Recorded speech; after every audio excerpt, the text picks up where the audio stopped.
Hoje nós vamos falar a respeito do reino de Deus, mas de uma forma mais específica. E já começamos a leitura de um texto do Evangelho segundo Lucas, capítulo de número 17, verso de número 20 e 21.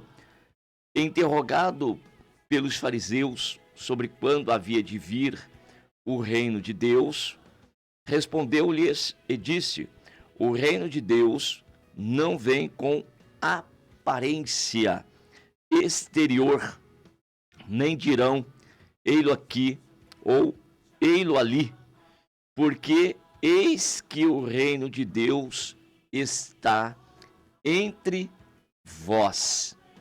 Muito bem. O reino de Deus era uma expectativa daquele povo de Israel, povo judeu, com a promessa da manifestação do Messias, que seria aí da linhagem de Davi, como foi, né? E seria um reino que estaria então subjugando os seus inimigos. É a manifestação de um reino poderoso, extraordinário, maravilhoso.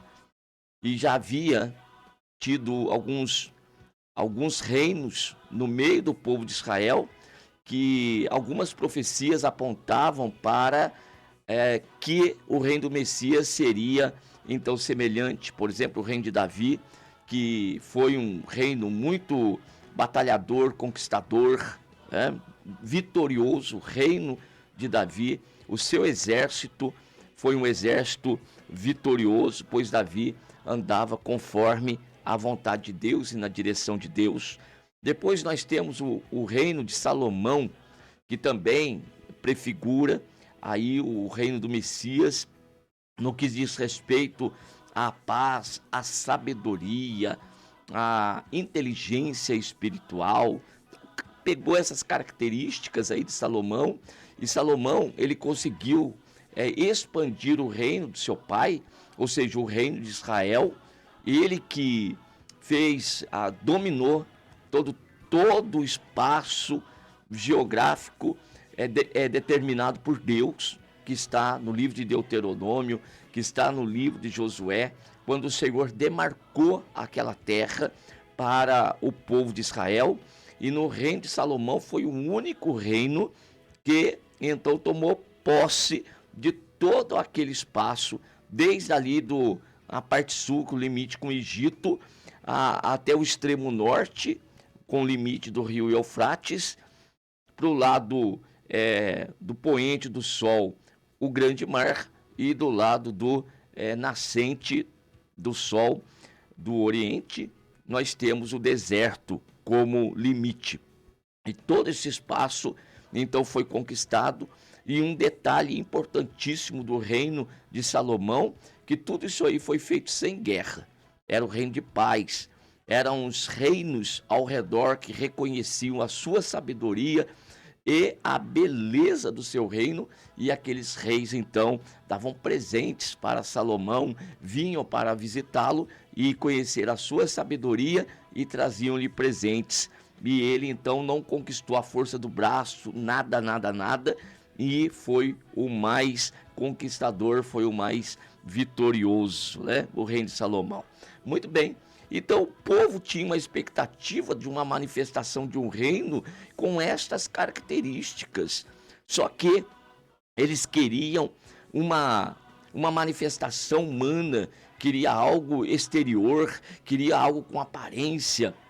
Talvez como as características, então, como eu já disse, de Davi, concernente à parte de batalha, e também a de riqueza, de glória, voltado aí para Salomão, que na época de Salomão nenhum outro reino se levantou contra ele ou subjugou Israel. Ele reinava plenamente, tá bom? Então eles queriam isso.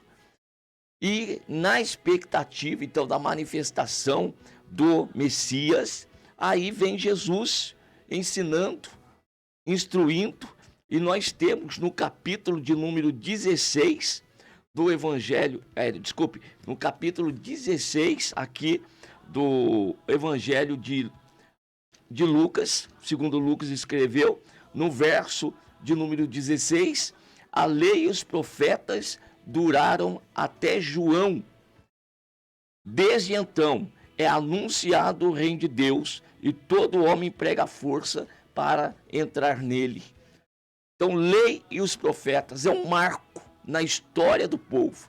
E a partir daquele momento, a partir de João, seria então anunciado o reino de Deus. O reino de Deus já estava entre o povo, já estava no meio do povo. Ora, se existe um reino, então já existe o rei, porque se existe reino, tem que ter rei.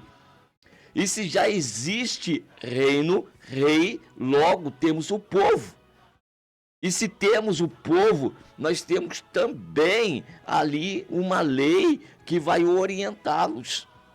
E tudo isto é uma característica do reino de Deus. Só que uma característica muito relevante que nós precisamos destacar, que eu li com vocês aqui no capítulo 17 e no versículo 20, o finalzinho dele, o reino de Deus não vem com aparência exterior. Não há como dizer, ali está ele, ou lá, ou então acolá. Não há uma aparência exterior. E é aqui que começa todo o embrolho. Porque um grupo de pessoas esperando algo que enchesse os olhos, e daí então eles pudessem optar em participar desse reino, o nosso Deus vem e faz uma mudança total. E como que o nosso Deus, ele vai se manifestar então? De uma forma a confundir a sabedoria dos homens, o entendimento dos homens. Então, tudo aquilo que os homens esperavam da manifestação do reino de Deus, não existe nada. É tudo feito conforme a vontade de Deus. Mas, pastor, então quando que foi e como que é isto? Aí eu quero ler com vocês Mateus, capítulo de número 16, quando aqui Jesus, ele está junto com os discípulos, e aí ele faz a seguinte pergunta: o que os homens dizem ser o filho do homem? E aí então eles respondem para Jesus. Alguns estão dizendo que o Senhor é João Batista, o outro Elias, outros estão dizendo que é Jeremias ou um dos profetas. Preste atenção, os homens estão confusos em relação ao Senhor Jesus Cristo. Eles não estão compreendendo muito bem. Eles não conseguem definir com clareza quem que é Jesus naquele momento.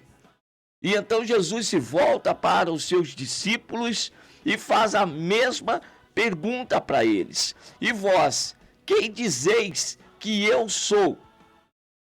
Nós temos a resposta do apóstolo Pedro: tu és o Cristo, o Filho do Deus vivo. E Jesus respondendo-lhe disse: bem-aventurado és tu, Simão Barjonas, porque não foi carne e sangue que tu revelou, mas meu Pai que está nos céus.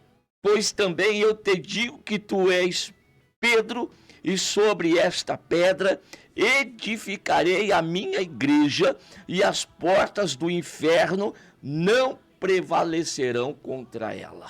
Pronto, aqui está, irmãos, o identificado, o reino de Deus.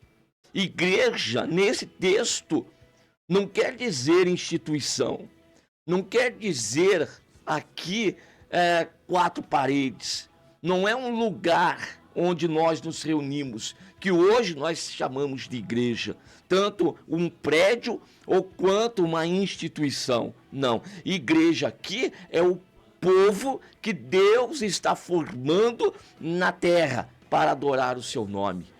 E de onde sai este povo que está aqui se constituindo como igreja, eclésia ou eclesia, como vocês queiram aí. Então, quem são eles? De onde estão saindo? Aí, antes de explicar de uma forma mais direta, vou pegar a figura do Primeiro Testamento para lembrá-los da época que o povo estava no Egito escravizados durante aquele período longo de tempo, e se manifesta Moisés, e Deus, por meio de Moisés, vai tirar o povo do Egito e libertá-los. Ali, por meio, houve até uma figura do Cordeiro Pascal ali, que foi sacrificado, e naquele momento então foi a saída do povo do Egito, e Deus caminha com o povo então no deserto. Lá no capítulo 19 do livro de Êxodo, e o verso de número 5, já aos pés do monte, onde Deus ali vai dar a lei para o povo e vai realmente constituir aquele povo, vai instituir aquele povo como seu povo. Ele diz: se guardardes os meus mandamentos, andardes nos meus caminhos, observando as minhas leis, vós me sereis uma propriedade peculiar dentre todos os povos da terra, porque toda a terra é minha. Preste atenção, todos os povos pertencem a Deus, todavia, no meio dos povos, Deus tem um povo que este é a sua propriedade peculiar. Este povo, lá de Êxodo, é a figura do povo de Deus, agora na época da graça, agora, que é o seu reino, que é o seu povo e que é a sua igreja. Então, Lucas 16, a lei e os profetas, ou seja, Primeiro Testamento aqui, ó, dura até quando? Dura até João. A época das figuras dura até quando? Até João. A partir de agora, já se anuncia o reino de Deus. E qual que é? Então, João é esse momento de divisão, é o divisório, né? A divisão de águas, digamos assim, entre a lei, os profetas e o reino de Deus. E João, ele é o precursor, João é aquele que anuncia a vinda do Filho de Deus. Ele é a voz que clama no deserto, pedindo ao povo que se prepare o caminho para receber o Rei da Glória que se manifestaria.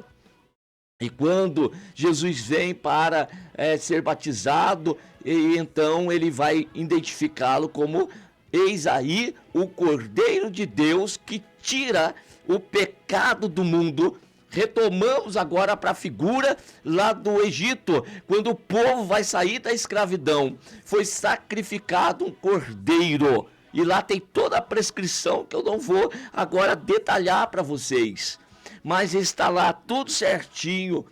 Você pode ler capítulo 12 do livro de Êxodo, e ao sacrificar o cordeiro que estivera reservado até o 14º dia, separado no 10º, guardado, reservado até o 14º, e à tarde do 14º dia foi imolado, tá bom? Cordeiro separado. E agora João, a lei e os profetas duraram até João, e João olha e diz: eis aí o Cordeiro de Deus que tira o pecado do mundo. Aponta para Jesus. Jesus é o verdadeiro Cordeiro de Deus, aquele que foi dado ao homem. Para quê? Para morrer pelo homem, a fim de resgatar, pagar o preço do resgate do homem, da escravidão do Egito, ou seja, do poder das trevas, do reino das trevas. E agora, por meio da fé em Cristo Jesus, o homem está sendo arrancado do poder das trevas e trazido para o reino da luz. Reino da luz e igreja, reino de Deus. Presença de Deus agora está aqui. Então olhe só como que se manifesta. Quem é aquele que vai alcançar essa bênção, esse favor de Deus de fazer parte desse reino? Então os homens Eles naturalmente não conseguiram identificar. O homem natural não pode entender isso. O homem, com seu raciocínio normal, não vai entender o reino. O homem, com seus olhos naturais, não vão contemplar o reino, não vão enxergar o reino de Deus. Não há possibilidade disso. Qual que é o meio então, pastor? Olha só, João capítulo 3, Jesus conversava com Nicodemos e que o reconhecia, ou seja, Nicodemos reconhecia Jesus como vindo de Deus, pois ninguém podia fazer os sinais que Jesus fazia se não fosse enviado por Deus. Jesus olha para ele, Nicodemos, no fato de você reconhecer sinais e reconhecer que eu tenho vindo de Deus, ainda não lhe dá poder, condições para ver o reino de Deus. Qual que é a condição? Jesus disse para ele, se não nascer de novo, você não pode ver o reino de Deus. Se não nascer da água e do Espírito, você não pode entrar no reino de Deus. Nascer da água e do Espírito, nascer do alto, é nascer de Deus, é nascer segundo a vontade de Deus. Então, a pessoa, para fazer parte desse reino de Deus na terra, tem que ser gerado por Deus. João capítulo 1, verso 11, veio para aqueles que eram os seus não o receberam, mas a todos quanto lhes recebeu, deu-lhes o poder de serem feitos filhos de Deus. Todos aqueles que não nasceram, segundo a vontade da carne, do sangue, vontade do varão, da varoa, mas segundo a vontade de Deus, ou seja, foram regenerados por Deus. Nós temos uma primeira geração, que é a geração natural, que nos introduz no reino das trevas. Por que no reino das trevas? Porque nós somos da geração de Adão e todos nascem destituídos da glória de Deus, nascem separados de Deus, nascem no reino das trevas. Agora, precisamos voltar para a luz, precisamos voltar para Deus, precisamos ser reconciliados com Deus, precisamos fazer parte do reino de Deus. Mas agora precisamos nascer de novo. Nascer de Deus. O homem não pode escolher. Por que não pode? Ele não enxerga, ele não entende. O homem, no seu entendimento natural, ele não consegue perceber o reino de Deus. Para muitos, a reunião da igreja é um bando de doido que estão aí reunidos num certo momento, numa certa hora, e que, sendo pentecostal, estão gritando igual um bando de doido dentro de uma igreja, e os homens estão nos taxando de loucos, mas eles não entendem. Ali está uma parte do povo de Deus, a reunião do povo de Deus, que estão na luz. Mas, irmãos, aparentemente não há separação. Por isso que Jesus aqui em Lucas capítulo 17 diz que o reino de Deus não vem com a aparência exterior. Não tem aparência exterior. Está tudo misturado aí. Mas existe um povo marcado. Existe um povo selado, existe um povo que traz a marca do sangue de Jesus Cristo, que no mundo espiritual é muito bem identificado, muito bem identificado. E aqui, voltando para Mateus capítulo 16, na resposta de Pedro. Então Jesus disse, não foi a carne e o sangue que tu revelou, mas o meu Pai que está nos céus. Então Pedro consegue identificar aquele homem chamado Jesus como o Cristo, o Filho de Deus. E como ele alcançou isso? Jesus disse, revelação. Então, o reino de Deus é por meio de uma revelação de Deus para o homem. Só a partir disso, então, ele vai entender e participar desse reino. Sempre trago aqui com vocês o texto de 2 Coríntios capítulo 4, verso 4, que o Deus do presente século cegou o entendimento dos incrédulos para que não lhes resplandeça a luz do evangelho de Cristo. Esse evangelho traz uma luz que ilumina a nossa mente. É como que se quando Deus disse, haja luz, e houve luz. E quando há luz, então eu entendo, estou no caminho errado, estou caminhando para a perdição, eu preciso fazer a meia volta, eu preciso me converter, eu preciso fazer a conversão, eu preciso me arrepender e voltar. Então voltamos e participamos do reino de Deus. Então é uma revelação divina, escrita aqui em Mateus capítulo 16, e o verso de número 17, meu Pai que está nos céus, e aí o 18, pois eu também te digo que tu és Pedro, sobre esta pedra edificarei a minha igreja, vou edificar a minha igreja, vou constituir, vai crescer o meu reino vai ser grande sobre a face dessa terra. Que maravilha, meus amados irmãos, sobre Pedro? Não. Sobre a resposta que Pedro deu, dizendo, tu és o Cristo, o Filho do Deus vivo, ou seja, a revelação que se manifestou na vida do apóstolo Pedro. Tu és o Cristo, o Filho do Deus vivo. É sobre esta pedra aí, é sobre Cristo, o Filho do Deus vivo, que a igreja do Senhor está sendo edificada, que o reino de Deus está sendo edificado. Nós lembrarmos lá da palavra do profeta Daniel, quando ele tem ali a revelação a respeito do sonho de Nabucodonosor, daquela estátua representando os reinos de Deus sobre a terra, e ele viu, Nabucodonosor tinha visto, e Deus mostrou também para Daniel, uma pedra, uma grande pedra cortada sem mãos do monte, e essa pedra então veio e atingiu o pé da estátua, e a estátua se desfez, e se tornou num montão de pó, espalhou e acabou com tudo. E a pedra se tornou num grande montão e foi aumentando e tomando conta da terra. E aí a interpretação que foi dada para Daniel e transmitida para Nabucodonosor. Esta pedra aqui é o reino de Deus. Todos os outros reinos se desfarão, mas o reino de Deus, este não. Este é perpétuo, este é eterno, este não vai ter fim. E este não vai passar para a mão de outros homens. Existe um rei nesse reino que se chama Jesus Cristo, o Filho do Deus vivo.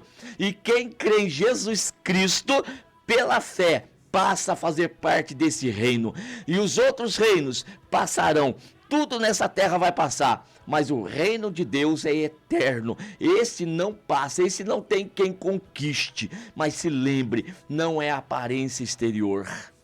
Você faz parte desse reino de amor? Muito bem. Todos aqueles agora que estão nesse reino devem levar uma vida de acordo com o seu rei. Tem uma identidade, tem uma cultura nesse reino, tem costumes nesse reino. E de onde que vem os costumes, a cultura desse reino? Dos céus. Deus, por meio da sua igreja, por meio do seu povo, está instituindo ainda aqui nessa terra um novo estilo de adoração, um novo estilo de servir verdadeiramente a Deus. Então quem é de Deus abandona esse mundo, abandona as coisas dessa terra e serve unicamente ao Senhor. Um novo homem criado segundo a imagem de Deus, para fazer parte desse reino de amor. Aqui vai imperar o amor de Deus nos corações dos homens. Aqui uns vão se amar uns aos outros. Por isso que aquele que não ama o seu irmão, não adianta dizer faço parte do reino. Não, você pode fazer parte da igreja institucional. Você faz parte de uma igreja local, mas do reino de Deus não. Porque para fazer parte do reino de Deus, tem que estar cheio do Espírito Santo de Deus e viver assim como o nosso rei viveu na terra e ainda vive. Viu, irmãos? Separado para Deus. Então eu deixo essa primeira parte aqui da mensagem para vocês. Em outro momento nós vamos voltar para então falar um pouquinho mais a respeito do reino de Deus na terra.